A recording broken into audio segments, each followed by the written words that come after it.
Hi, my name is Joel Gallegos, and today we're going to be talking about organizational styles and speeches. Up until reading these chapters, I had never really noticed the different types of styles that were associated with the different speeches that I had heard or listened to in the past. The two that I'm going to be speaking on are going to be the temporal pattern and also the motivated sequence.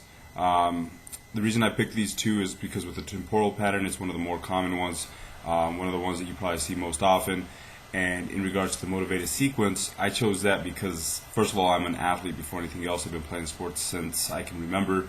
And watching movies, listening to the coaches in the locker room, these are the speeches that have motivated me throughout life. I mean, even up until this day, I get a ton of motivation listening to coaches and athletes and so forth. So I ask you, first of all, basically, what type of speeches do you kind of influence yourself to write when you are writing speeches? What kind of patterns do you use? What style do you use? Have you ever actually sat back and really noticed your habits?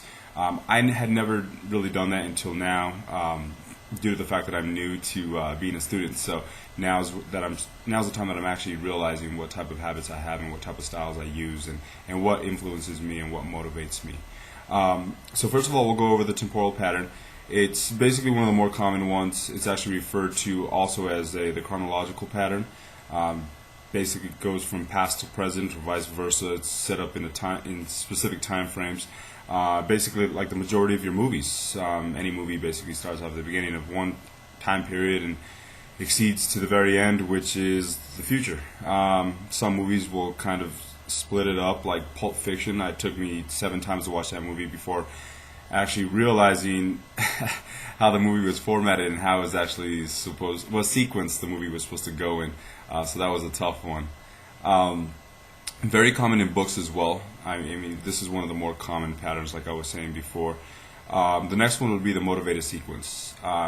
This one, like I said, is probably the most inspirational to me. I mean, just like I said, I was an athlete. I'm an athlete first. So hearing the motivational speeches, I still play football on Sundays when we play. I mean, we always have somebody in the crowd giving us a motivational speech, getting us ready for the day. I mean, these speeches influence me in regards to work, business, self-improvement. I mean, you name it.